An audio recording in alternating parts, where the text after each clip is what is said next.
This girl must have to sex to stay alive. Yes, it's weird, but true. Hello amazing people, welcome back to my channel. Today I wanna show you psychological thriller mystery movie. It follows. So let's get started without wasting any time. In morning, a girl named Annie comes back home in a very hurry. She looks very tense. She constantly looks back as if someone is following her. Her father asks, "What is happening? Stay away." She grabs her car keys as much fast as she can. She drives to reach here. She attends her father on call and says that she loves him so much. Then she sees something and the frame cuts here. Next day, we see Days. Next, we introduced to this girl who is our main character. Her name Jay. Jay is floating in water, but her sister interrupts her. "Hey sis, let's watch some movie tonight. Wanna come with us?" "No, I have the plans." She's getting ready for her other plans. "Okay girl, so this is your other plans." Nice plans by the way. Jay and Hugh decides to watch movie in a movie theater. I don't understand, everyone in this movie wants to watch a movie. Hugh asks Jay if she can see the woman in yellow dress sitting behind them, but Jay declines. Hugh looks little tense and immediately walks off from movie theater with Jay, looking a little saucy. "Is she your ex-girlfriend in yellow dress?" "No darling, their date still on." They both go for dinner. Wait a minute, is there a dummy stalking them out of the window? Sus. Next day, she has some girly talk with her sister. "Tell me about your last night." "Haven't you beep with him?" "Not yet. Rather, he acted so strange. I don't know what is happening." "No worries, give it another shot." Next day, Jay and Hugh go on another date night. They finally kiss. "Let's get into the car." They intimate with each other. Everything is going smooth until this happened. "Hey Jay, smell this hanky-panky." Jay wakes up. She was tied on a wheelchair in abandoned area. "Oh, there is someone. Hello, can you help me?" "Sorry girl, this is the one who tied you here." "Hey, listen to me very carefully. There is someone who's following me all the time. Now it will start following you as well." "Why?" "I know this is really hard to believe." "Yes, it is. This thing can adapt to the shape of anyone, whether it's a stranger in the crowd or a loved one." Jay is very scared of all the things. She panics and starts to scream and calls for help. Hugh sees the thing coming near them and runs in Jay's direction to ask her if she can see it too. This time, Jay sees the naked woman crossing the tracks and asks Hugh who she is. Hugh just passed the curse on her by sleeping with her. He reveals that she can get rid of the curse by sleeping with someone else, just as he did. He also tells that if the thing succeeds in murdering her, it will come back to kill Hugh and then go after and after until it kills the first person on the curse list. But what kind of curse list? Hugh also tells Jay to never get stuck to one-way out places because obviously the thing is slow but not dumb as she. "Hey babe, where is your sister?" "She's on date with a strange boyfriend." Police arrives and begins to interrogate Jay. She tells all the happenings to the police. After that event, she was hospitalized because she is traumatized with the incident. It reveals that Hugh used a fake name and ID to run a house in town. Even after the police raid, no one could find and trace him. After a few days, Jay decides to go university. At university, Jay is listening to the lecture. As she looks outside the window, she sees this. Spooky. An older woman coming towards her.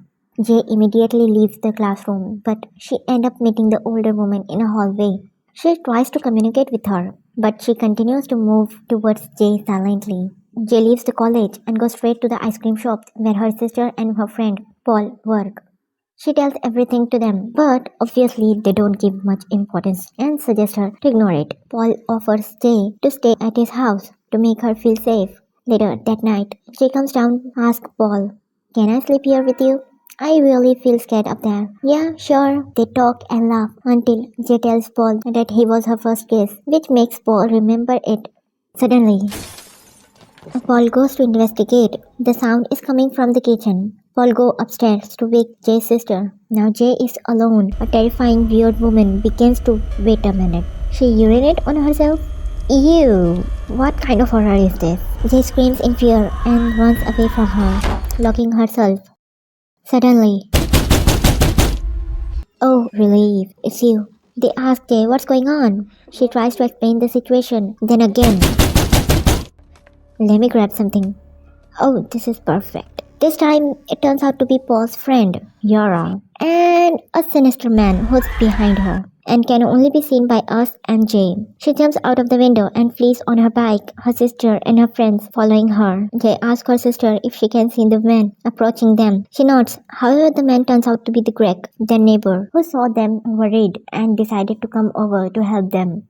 Jay cries and tells her sister that she needs to see Hugh. Greg gets in his car and drives the group to Hugh's house. There, one more jump scare and Hugh's school address. They go straight to the school where they finally know the Hugh's real name and house address. This man, Jeff Redmond. Jeff tells Jay that he can see the thing. He wants to pass the curse on to someone else so he can survive. He also tells her that it will be much easier for her to do so since she is a woman. Okay, obviously Greg doesn't believe a word Jeff says and thinks the whole situation is a sick joke. They decides to go on Greg's family property, away from the city. There, he gives some lesson to Jay how to shoot a gun. After some time, Jay decides to relax with her group. Suddenly, something grabs Jay's hair and starts attacking on her. Everyone except Greg, who is peeing, is able to see how an invisible entity is attacking Jay. Paul punches the entity. Jay runs to the shed and grabs Greg's gun. She manages to shoot at the entity, but the entity rises from the ground and continues to chase her. Greg runs towards the group but doesn't get to them in time since Jay locks herself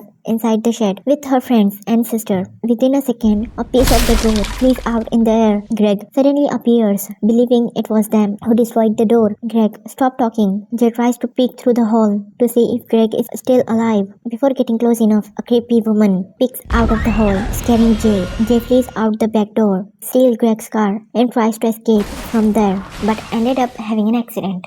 She wakes up in the hospital. Her family and loved one is there for her. Later, Greg and Jay intimate in the hospital. Even after 3 days since the last incident, Greg claims he didn't see anything strange. One night, Jay sees Greg behaving strangely out of the window and tries to sneak in his own house. Later, she finds out that this person is not really Greg, it's the entity. Jay immediately runs to warn Greg, but it's too late. The entity enters in Greg's house, and now it's adapting the form of Greg's mother, knocking on his room. Poor Greg opens the door to his death, believing that the person knocking was his mother, only end up being attacked. Entity kills Greg. Then, Jay runs away as fast as she can to escape from the entity. Paul confesses his love to Jay and wants to help her to receive the curse. She refuses to do so as she blames herself for Greg's death and doesn't want to hurt Paul. The group comes up with the plan. They travel to an old swimming pool where they plan to trap the entity to lure it into the water and electrocute it. However, the entity turns out to be more intelligent than they expected.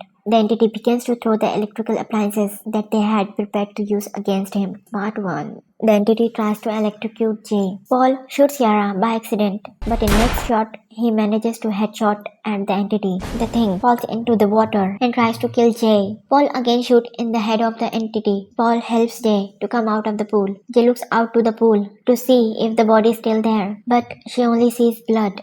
After that, Jay and Paul make love. Later, they go to the hospital to visit Yara, who luckily survived to the shot and eating sandwich. Lovebirds walk down the street hand in hand without realizing someone is walking behind them. Whether it's the entity or an ordinary man, we'll never know. So amazing people, do you like the video? If you, please like, share and subscribe to my channel. If you don't, please give me some feedback in comments so I can improve my content to entertain all of you amazing people out there. Thanks for watching. Bye bye and take care. Peace.